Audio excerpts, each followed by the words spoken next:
Good morning, and welcome to Saturday Morning Cartoons. Now, today is the 21st of June. For those of you watching in the future, 2025. Well, for those of you watching in the future, I may as well say the air is rather clean today in Sacramento. We're still the world is on the brink of international conflict, but for the moment, we're all hanging on, and we're doing what we can. We're doing what we wilt, as best we may.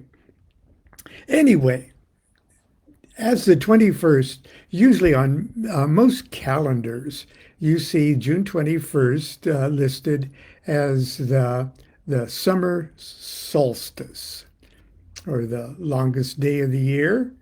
And but this year, it has fallen on the 20th, yesterday. Astronomically, it fell yesterday.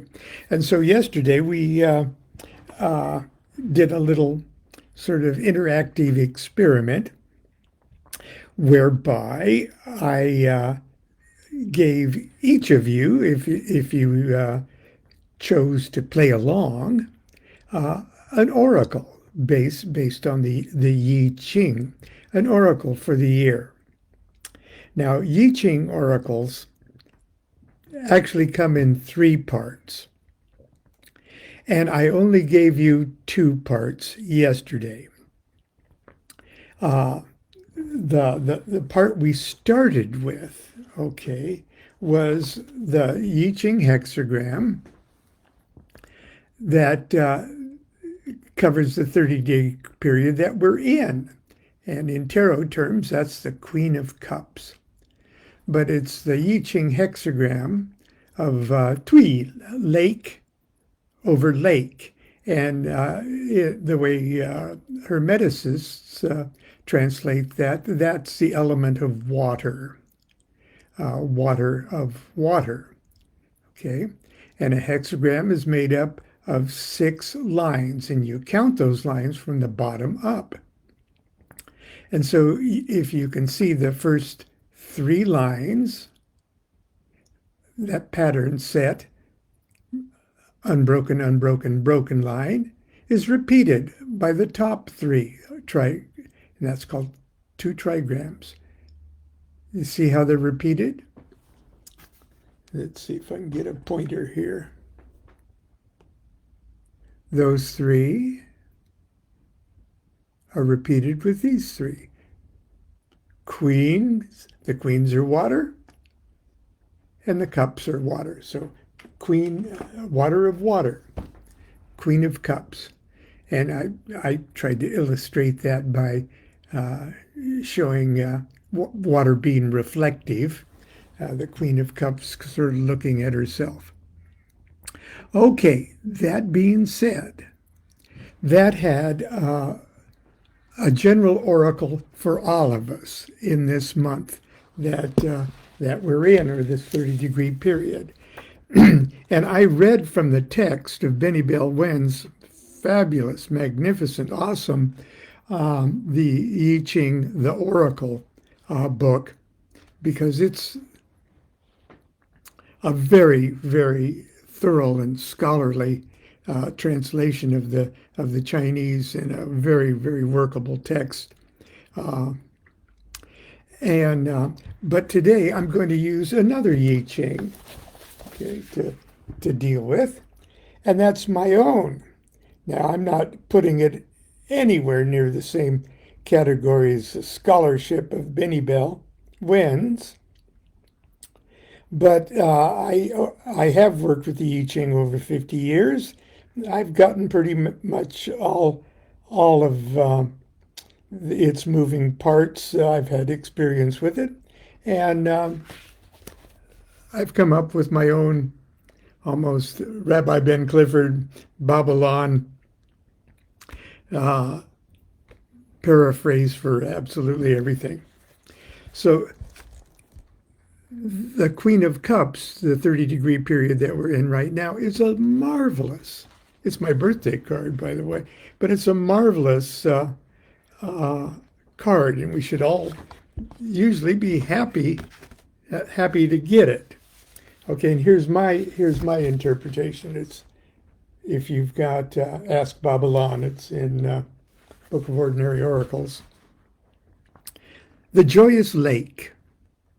Joy springs from deep happiness. Be friendly and cheerful. It's contagious. Enjoy gatherings with happy and intelligent friends. Have fun and learn from each other.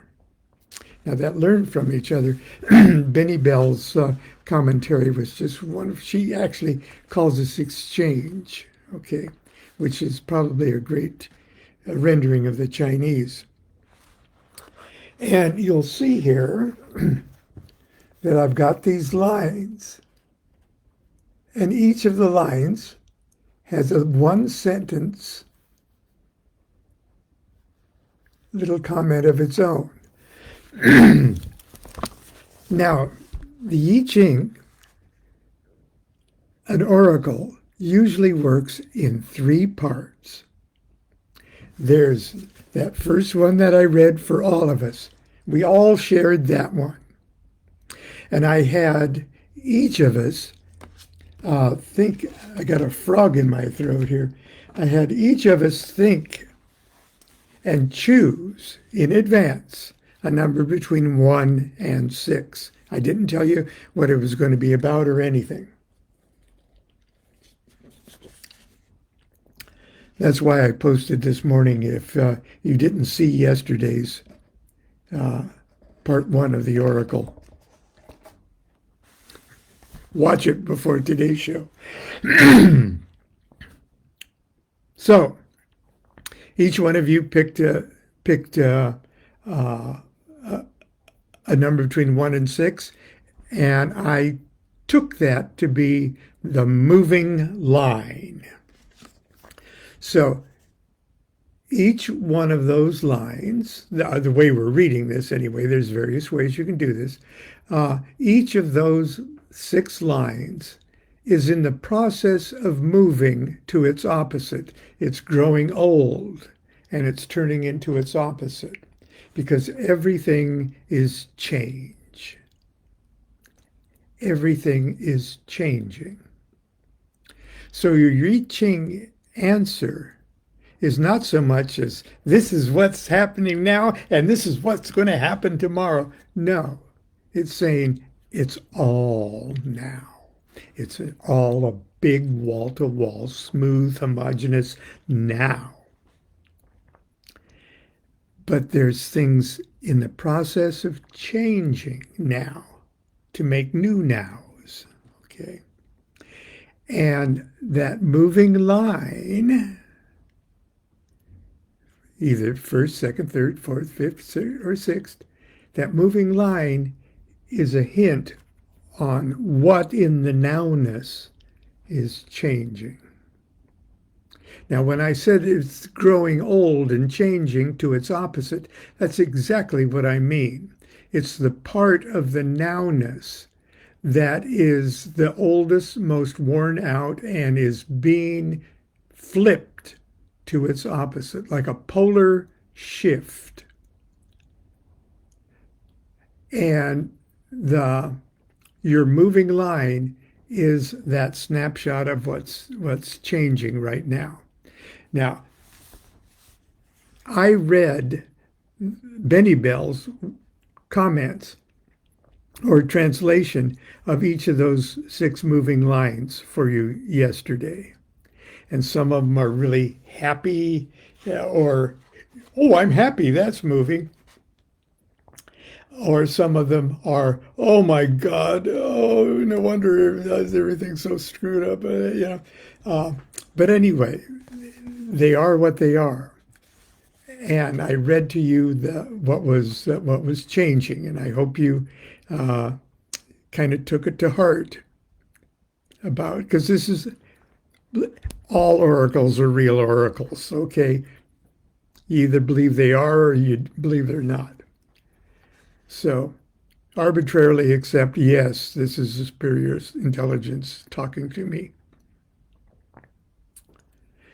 But today, part 2, literally part 3, actually, once that moving line changes to its opposite, it turns into a brand new hexagram that sort of says, and this motion is leading toward this situation. And that's what we're going to talk about briefly today.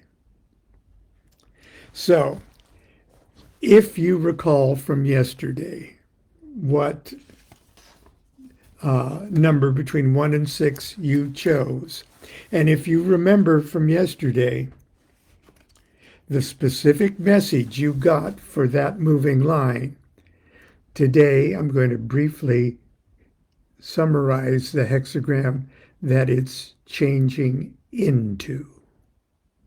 And I'm going to read the quick and dirty, literally, quick and dirty version of what that hexagram is from the I Ching of Milo. So, do you remember what your moving line was? If you chose number 1, this changed that bottom line, that bottom line turned into a broken line. And when that line turned into a broken line, the hexagram it turned into was number 47.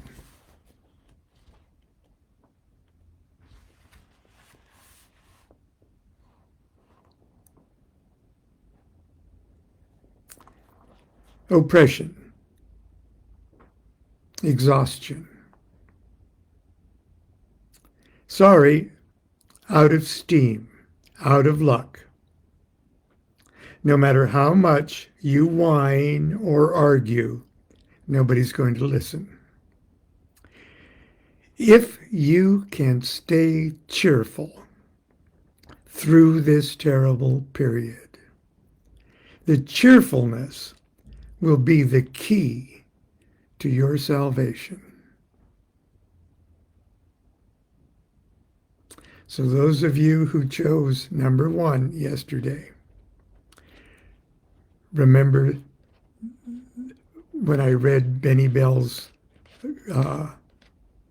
translation of the hexagram and Benny Bell's translation of the moving line, this is what it turns to. 47. Oppression, exhaustion. Sorry, out of steam, out of luck. No matter how much you whine or argue, nobody's going to listen. If you can stay cheerful through this terrible period, the cheerfulness will be the key to your salvation. It's one of the things I like most about the I Ching. It doesn't give you much wriggle room for wishful thinking or deluded thinking or unreasonable projection. Okay, did you choose number 2? If you chose number 2, it changed to number 31. Let's see. And that might even be another tarot card. Yes. If you chose number 2, the hexagram turned into that. And that hexagram is also assigned to the Queen of Discs.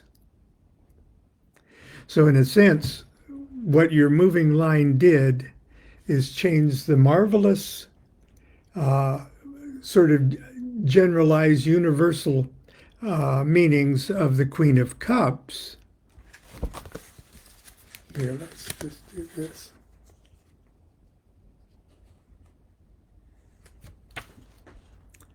From the Queen of Cups to the Queen of Discs. And that in itself, if you're a tarot person, can have profound significance depending on your life situation. But here's 31, what it turns to. Influence, wooing, mutual attraction, courtship, not seduction. The man's on his knees, but the woman's in control. Be happy to give people your advice, but don't act like a know-it-all. That's if your chosen number was number 2, the second moving line. The third moving line turns to hexagram 43.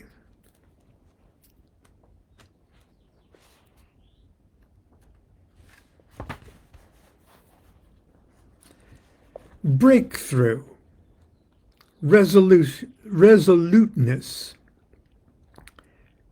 Compromise with jerks is not an option. But what will you gain if you become a jerk to battle them?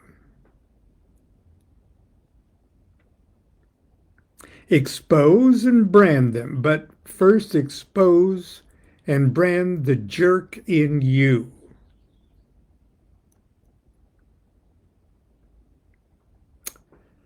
So if your choice is number 3, that's what the joyous lake turned into, okay? If you chose number 4, it turns to hexagram 60. Limitation. It's good to be frugal. It's good to be temperate, but don't get carried away. Limit your limits also. Limits set by duty, limits set voluntarily, limits hold us together.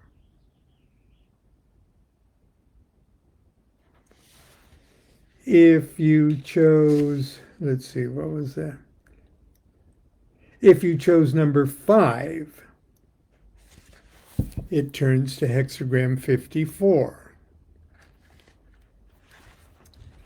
And another tarot card.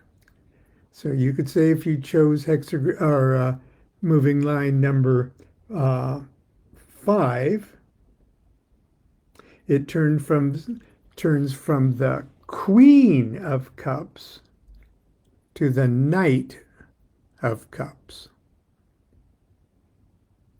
That in itself is probably food for thought, especially for tarotists. 54. The Married Maiden. Watch your step. You're pretty damn low on this totem pole. You won't be able to force anything. Bite the bullet and keep your eye on the prize. Now, the Married Maiden is one of several hexagrams that use the metaphor of the sequence of events leading up to a classic ancient Chinese marriage procedure. Okay, the courtship, there's the wooing, not seduction. There's and then the man proposes, then the man gets off his knees, but the woman's still in control. And things. The Married Maiden is you're in a situation like a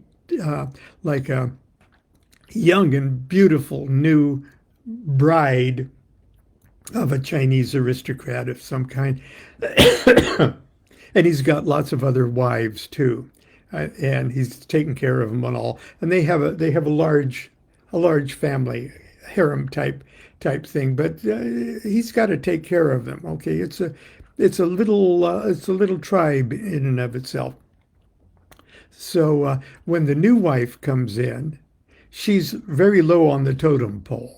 Okay, as far as her relationship with the other wives, and she's got to watch. She's got to be polite, and she's sort of got to watch her step because there's already a bit of hidden resentment, a little jealousy, because she's young and hot, and the others are growing uh, old and complacent.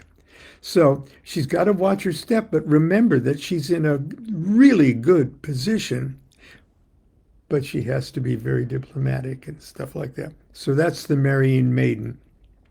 And if you chose hexagram number, or if you chose the number 5, that's your position in this oracle. And finally, number 6, if you chose the top one, number 6, it changes to hexagram number 10.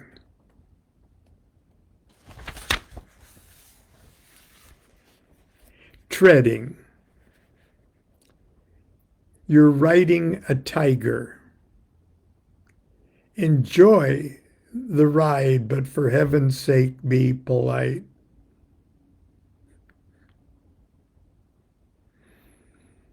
Okay, so that's what I'm dying to see. Hang on. I won't do this with all of them. I'll just do this with one. But from the hexagram, the joyous lake. This is what we're building it all on, the joyous lake. Joy springs from deep happiness. Be friendly and cheerful. It's contagious. Enjoy gatherings with happy and intelligent friends. Have fun and learn from one another. And your moving line said, seduced by the dark side. You're no longer your own man or woman. And because of that comment, you're riding a tiger. Enjoy the ride, but for heaven's sake, be polite. See how the I Ching works? Now, please, like all oracles, you can assume they're always right, but you can almost never assume that you're interpreting it correctly or completely correctly.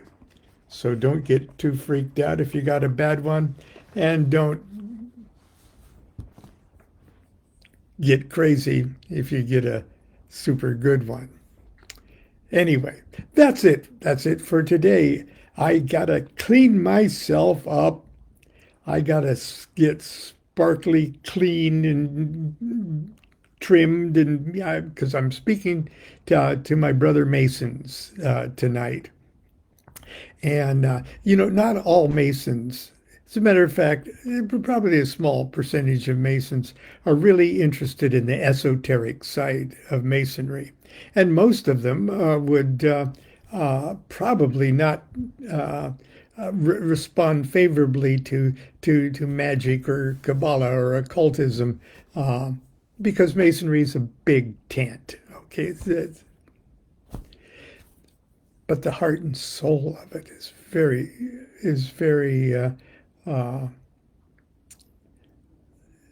rich in occult wisdom, and so that's why so many Masons now, Masons, men and women, are so interested in Masonry, while many of their fellow Masons are what is this, So I try to speak wherever I can to show them a little bit about how cool what's all of this is. And I'm going to try that tonight. And I'll report back tomorrow for Sunday school. Until then, Continue to be good to yourself and be good to each other. Do what thou wilt shall be the whole of the law. Love is the law, love under will.